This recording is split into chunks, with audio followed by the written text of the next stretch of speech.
So with each presidential administration, I get asked, how is this going to impact me? Frankly, with every change that's out there, I get asked, how is this going to change me, right? Or how is this going to impact my small business? And that's what I want to talk about today, right? We have President-elect Trump is coming in January. So the new administration is coming in.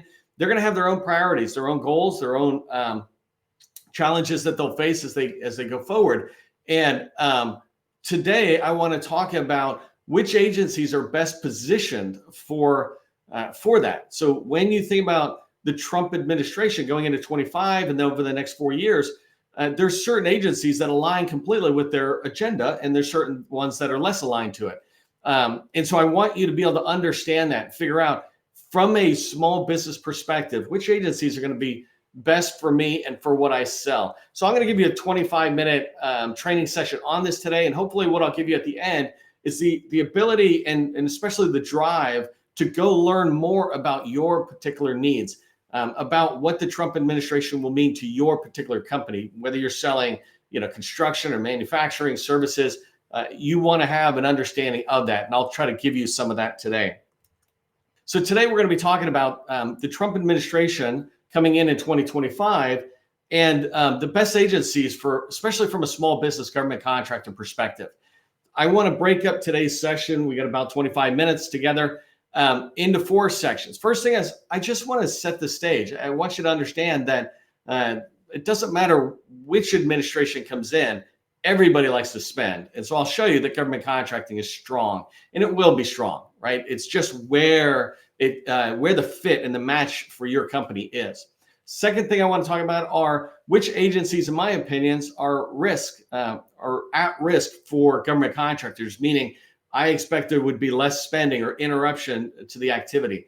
An example is back in 2017, within, I think, the first day or the first week, some contracts were put on hold, right? But you'll see that, it's not the end of the world, but it's things to be paying attention to. So I want to talk about the agencies that are at risk and then contrast that with agencies that I think are what I call safe agencies. In fact, agencies that I think are going to have an increase of spending, an increase of contract dollars coming out. And so we'll talk about that yin and yang of the agencies during a Trump administration. And then last thing is I want to give you just a quick tip on how you can do this research that I do yourself. You don't need to come to me. These tools are your tools, and you can master the skills by just learning about the tools, practicing with the tools, reading the help and admin guides that they have. That's how I get better at these things. I wasn't magically good at whatever I'm good at. I learned about it and I practiced, and I'm hoping you can do the same to really make this information that I'm going to share today good for your company. If you don't know who I am, my name is Neil McDonnell. I'm the president of the GovCon Chamber of Commerce, co-founder of GovCon in a Box, and I want to welcome you to my federal sales training, where I provide tips for success in the federal market. I spent 20 years in the federal market as a small business owner, and since 2018, I've been teaching people like you that government contracting is not a secret. It's just a process. When we follow a process A to Z, we're going to have repeatable, predictable results. That's what I want for you. I did want to congratulate all the companies that are in the 100 Club.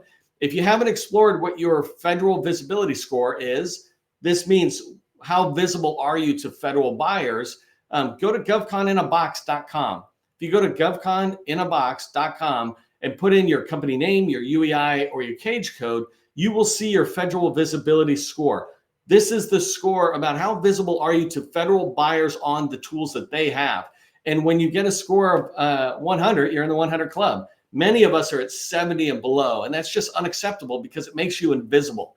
Take a second, go over there and make sure that you know what your score is and you know what your path is. When you go to the score and you see it, you click on your score, and I'll lay out tips for free how you can grow your or how you can fix your company to make sure you're in the 100 Club. Okay, so just going with today's training and yesterday's training, I just want you to make sure you understand that we have 3 days of training around the Trump administration, right? 2025. It's coming in. We want to prepare for it. Frankly, every single year you should be looking at your federal customers and saying, how are we planning for them? Federal customers, more than anybody else, are very predictable. Like you can look in there, they communicate what they're doing. They have strategic plans, et cetera. And so I put together 3 days of training around the Trump administration 2025 as President-elect Trump comes into office and his direct reports or his leaders who are going to be executing his vision start working. And so the first thing we did was yesterday, and it was about looking at the dollars. So the federal contract spending that will happen. Go take a look at the replay that's available. Today, I'm going to be diving down into the agencies. And then tomorrow, I'm going to be talking about, so today and yesterday were pretty factual. Tomorrow, I'm going to be going into more strategic. How can I take a look at my company, right? I'm doing this with my own customers, is saying, how can I look at my customers and help them plan strategically for 25 and 26 in particular, like looking a couple of years out on how what they want to sell and what they want to achieve can be done in the Trump administration going forward in the next couple of years. So I'm going to provide a lot of tips on how to plan for success in tomorrow's training. Last thing on this slide is I just wanted to remind you that we have a virtual networking event. It'll be our 5th one, I think, coming up. And this is on November 25th, Monday, November 25th. Somebody will drop a link hopefully into the chat. Go in there. Everybody who attends is giving me feedback about how great it is and how they're meeting people who are they're able to network with. And so sometimes it's just networking at a certain level. Other times they're actually pursuing opportunities and going forward pretty fast. And this is a way for you to do it, is in our GovCon networking event. Okay, so I wanted to just level set before I dive in and I talk about which agencies are at risk, et cetera. One thing I wanted to just really emphasize is that we government contractors in the federal market, we're like the only market that doesn't have to worry about spending cuts or spending going away. Certain agencies for sure, and I'll talk about that in a minute, have that. But if you can see right here, and let me see if I can turn the camera off. There you go, and see if I can make this even bigger. There you go. So if I make this bigger, this is data that's coming out of USA Spending and basically FPDS, which is the source data. This is contract dollars. So these are awarded contracts to a company like yours. And one of the things I want you to pay attention to is just coming from 2008, which is on the left-hand side here. 2008, the spending is pretty steady. And then what happens is you see that dip. And that dip, and I didn't go like completely go into this, but basically that's when we're drawing out of the wars that we're in, right? We're in a lot of this activity. And you see it dip down to 2015. And then starting in 2016, it starts coming up. And so the end of President Obama's administration in 2016. In 2017 is President Trump first time came in. And this was when I was a contractor, right, in the White House, in DOD. And so I was living this experience. But the spending for 2016 starts going up. And you can see it going up every single year in the contract dollars. So we might see spending go down in different areas, but it tends to be outside of the contract dollars. 2020, you can see it pops up a little bit. It doesn't go up a lot, though, because a lot of that activity that happened during COVID, it was outside the contract dollars. So there is that blip where we're buying personal protection equipment and things like whatever that went into COVID spending. But then it kind of level sets back in 2021. And if you look at 2019 and 2021, it's kind of still doing that steady ramp up of spending all the way up into 2023.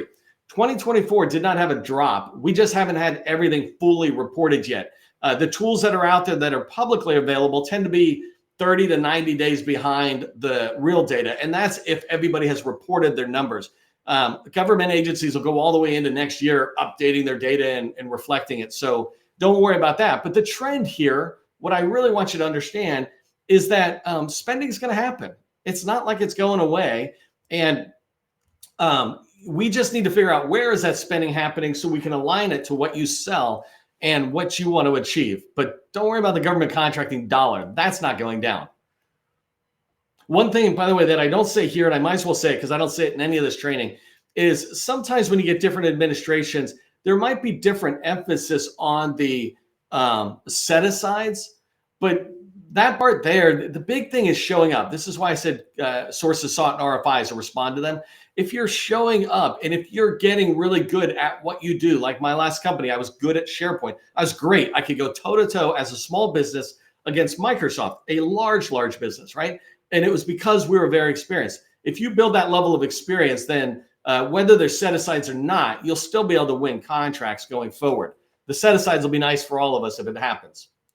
Okay, so let's talk about some agencies that I think are at risk. I don't want to suggest that I'm speaking with any factual data where I go, hey, President-elect Trump has said this agency is gone or something. but there are some reasonings, right? It's not like I'm just guessing. These are educated estimates of which agencies are at risk. Starting with Department of Education, right? First off, they already have on the books for 2025 like a 14% cut, the idea of trying to cut the budget. But there's also stated discussion in the Trump administration about just completely eliminating Department of Education. I am not here in this training or any training to talk about different opinions about this. I look at it as a factual thing, is that if I'm looking at my own business or my customers, I'm like, man, that Department of Education, I don't know if I want to invest a lot of energy for business development and capture in there if they're at risk of really being gutted, right? Whether that happens or not is a totally different story, but that's one. Next one that goes right with it is EPA. So the Environmental Protection Agency, there's all sorts of gutting that is happening. A lot of stuff that happened in the first Trump administration, and it talks about it again. One thing that I really want to encourage you, and I'll show you again in a few slides on how to do it, but I really want you to go look at the data, because before I looked at the data and I just went on what was being discussed by President-elect Trump and the people in his administration, I was really thinking, oh, they're just completely gutted. But when I went and looked at the contracting dollars for the transition between President Obama into President Trump's administration, EPA never even had a dip. It kept going up steadily. I don't actually know why, and it'd be fun for me to go back, but this is what I'm saying. Go take a look at it. They are solidly on my at risk because it's an agency that is being communicated, hey, let's get rid of it. Housing and urban development, there's a lot of funding that they do out for housing, and that's being all recommended to be cut at different levels, et cetera. And that's why I put HUD on my at risk. Take the time, go in and look at it. Maybe there's certain aspects of HUD that relate to what you do that's increasing. And there's other aspects, if you manage the dollars or if you help them manage grants, et cetera, that's another story. IRS is a big one. The reason IRS is on my agency at risk is because before even President-elect Trump and the Trump administration was coming in, this has been a discussion back and forth between the parties. And the idea that there was a lot of money that got allocated to the IRS. And during the Biden administration, there was a lot of hiring going on with this goal of trying to get up to 100,000 IRS employees. But that's going to probably freeze as they move forward. So this kind of back and forth between who's running IRS and the Trump administration. But very clearly, the Trump administration is communicating that they want to reduce that. And so making sure that there's stop that money that was authorized for IRS begins to go away. Again, not factual things. This is the stuff that's in discussion. And so it makes me feel like, wow, they're at risk. And if they're going to take money away from IRS agents, for example, and hiring more IRS agents, then maybe if I'm a recruiter, I'm less interested in there. Maybe if I'm in IT and I'm doing help desk support, but they're going to have less users, maybe they're cutting the contract dollars for technical support, things like that. You've got to figure out what you sell and how it aligns to these agencies. Really quickly going through some of these others, right? Department of Labor, the 2025 budget is already in discussions. It's out there, et cetera. And that budget the recommendation is 22% cut. And so it's this discussion going back and forth. That'll be $3 billion coming out of Department of Labor. I don't know exactly where it comes out of. I need to look at the budget to go deeper into that, right? And if I'm in labor, that's a weird way of saying that, but if I'm in the Department of Labor, right, I want to, and I already have contracts, then I want to explore that deeply. I don't want to just walk away, but I want to figure out how do I protect it? How do I go in? That's what I'll talk about tomorrow. But if I'm not in Department of Labor or some of these other ones, right, it gives me pause. I'm like, well, why don't I go somewhere that is working? If I just do a quick sidebar, if you think about small business goals, one of the things I tell people all the time is don't go somewhere, some agency, and try to knock on the door and say, hey, we're a woman-owned small business. You're not hitting your goals. We can help you. If they wanted to hit their goals, they would have hit it. It's not that hard. There's over 100,000 small business, women-owned small businesses, right?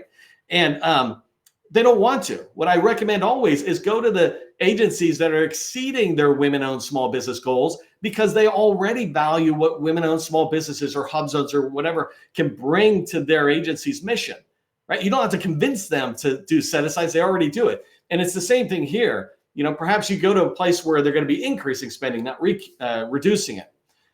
Department of Health and Human Services, HHS, they've got a 6% budget cut that's on the books for 2025.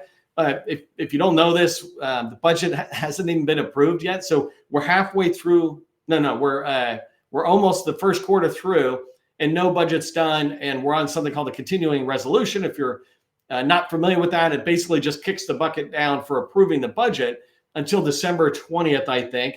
So that way we can have that budget discussion right around Christmas. And so we'll move forward. But in that budget, it's a cut of 6%.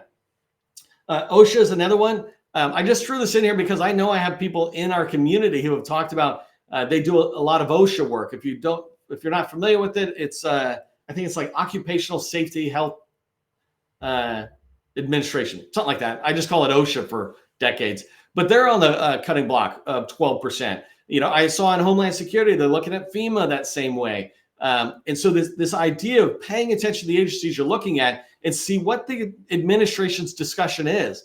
You can't really change what's going to happen. You can only sit there and decide how you're going to react to it. And I want you to react to it informed. Another big one is Department of Justice. There's 3 different agencies that are all within DOJ that are all looking at cuts in the budget, right? FBI, ATF, which I used to call Alcohol, Tobacco, and Firearms.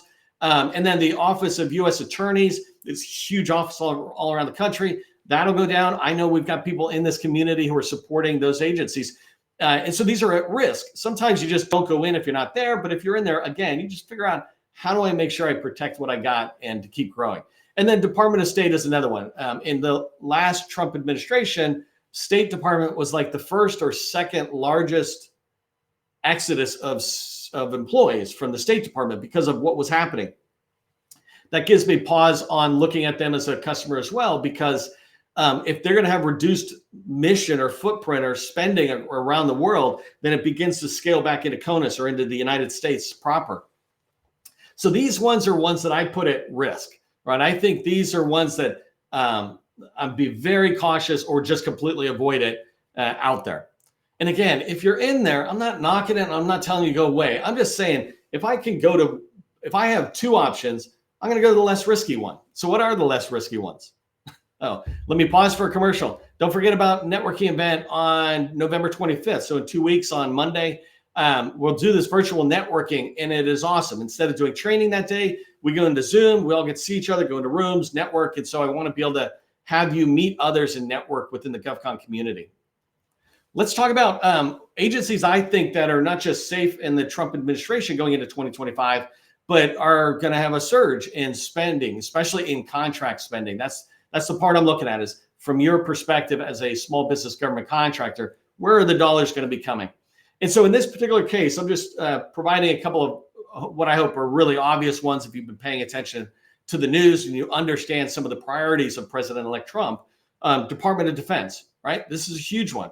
The Trump administration is very focused on, I think it's like peace through power. I need to get the line correctly. But this idea that the stronger the military we have, the more we deter everybody else. Well, that means there's going to be spending in the Department of Defense, right? Whether that spending is on internal personnel, right? It's non-contracting dollars, or whether it comes out to contracting dollars. And there's different formal terms, but I just like using those. So DOD, solid bet.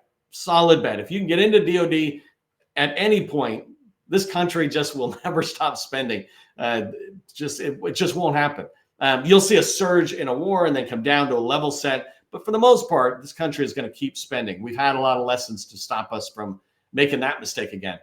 Department of Homeland Security is kind of a hit or miss. There's certain parts of Homeland Security. If you don't know this, there's a lot of component agencies in there. And so some of them are going to have surges. And so I put 3 in that are related to the immigration and border protection type priorities that the Trump administration has.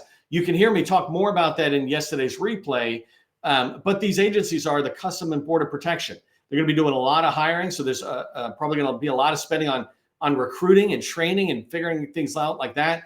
A lot of the activity that goes into just ramping up and surging up the staff. The other one is the United States. I think it's like, it's not customs, something in immigration. But anyways, ICE and USCIS, they change for me. I forget the titles, but those 2 are huge, right? Together with CBP, which is kind of the border, those two are really going to sit there and ramp up. They just will have more spending. It's a pretty much guaranteed. And so if I'm advising my customers, I would be looking there. If you can get into DHS, it's going to be a safe bet for the next 4 years that the spending will stay level or go up. National Guard is another one I threw in there, and this is a little bit more of an educated guess, if you will, based on the data I'm looking at and the information I hear from the Trump administration, et cetera. But the use of the National Guard, perhaps around the immigration priority that President-elect Trump has. If that happens, we have the Army National Guard, the Air National Guard, the National Guard Bureau. And so these are areas where spending could increase. I had a significant portion of my revenue in my last company come from Air National Guard, right? And so Air Force and Air National Guard. And so there's a lot of potential spending that might happen there. I will definitely be keeping my eyes on that because there's a lot of decentralization that happens there, and it will drive my business development effort or my advice to my customers on what they should do. President-elect Trump is very focused on the infrastructure side of the house, on the country. And so Department of Transportation, I just see that as a safe bet. When you look into transportation, you hear some of the dialogue. There's some things around regulations and policies. That's one thing. But then there's just this huge spending that's going to happen around, bridges, roads, all those kind of things. And so I see DOT popping up, Stand Stable or popping up. Another one that I thought was a really interesting one based on my research, and I know a lot of people in my community, even customers of mine, are on the acquisition side. You support the government's acquisition. So the Defense Acquisition University, if you're, it should be clear with the name, but they teach basically all the acquisition related courses to DoD. One of my customers actually is working with a civilian agency who's looking at the DAU courses and saying, hey, how can we bring them in-house and recreate those in here? But that's a Band-Aid. And what the Trump administration is signaling is that they want to be able to take what DAU does and say, don't do it for DoD, do it for everybody. Let's get all of our acquisition personnel around the entire government, defense and civilian agencies going to the same school. And so that is an area that I think there could be a lot of increased spending as they have an increased mission. So spending just on training or creating training courses and the acquisition side of the house as well. So, take a look at that. And then the last one is the VA. Even though there's some privatization of the VA and discussions back and forth, no one's going to let the VA is like the civilian counterpart of DoD. There's just too much going on for that to slow down. It will increase. And I see that in the contracting dollars increase, because even if they begin to outsource some of the stuff from the employees of the VA, there might be this increase of contracting dollars where they're supporting that effort. Okay, so those are just some of the ones that I have in there. These are the ones I would be talking to my customer with. I want to just point out really quick, you can do this research yourself. Everything I get, there's two main areas that I have that I'm doing research. And so I think one is here, and I'll just start here, is that just go to usaspending.gov. You can see it right there, usaspending.gov. If you go into USA Spending, you will see on the left-hand side filters. Play with them. As you play with them, you will start get better at using the tool. See what happens in there. Remember that first slide, one of the first slides I showed, it had that charts from 2008 to 2024. And so you can see spending. You can filter it by your NAICS code, your keyword. You can begin to understand what are the spending patterns in there. So that's a really important thing. Just go in there. That's how I look at it. And that's how I can see kind of what happens with the agencies. I'm talking at a big level at the moment, but you could go down to subordinate agencies in Department of Transportation, for example, and see which ones kind of had funding decreases or increases. And this is how you start researching that. Here's what I want you to remember as you head out of today's training is one of the most important ones, and this is how I am really tracking on what my recommendations are for 2025, is I'm following the new agency leaders, right? President-elect Trump has just announced in the last day or two the new head of DOD, the new head of EPA, the new head of DHS, and potentially Secretary of State. So all these people I'm starting to watch, because then I can start seeing, well, what are they saying, right? And politics aside, just looking at what these new leaders who are coming into these federal agencies are going to say, As I listen to what they say, it can help me create a strategic plan for 2025. Make sure you're looking at the current budget that we're trying to get past, the FY 2025 budget, to see what kind of spending increases or decreases are happening. Try to see that trend around what you do, and then track 2026's budget. That budget is in play now. Theoretically, proposals have already been sent to OMB. And so just track on that, because that'll be a big thing for you to look at the agency that you want to get into 2025 and 2026 budgets. So those things will be really important. Hopefully you found this helpful. If you did, just put in information rocks or info rocks into the chat. Let me know you found this valuable. Tomorrow's training, register for that. It's how GovCons can plan for 2025. So I talked about just some data and facts. Tomorrow I'm going to say, here's the strategy I'm telling my customers to do. Go look at this, do this thing, check this thing out.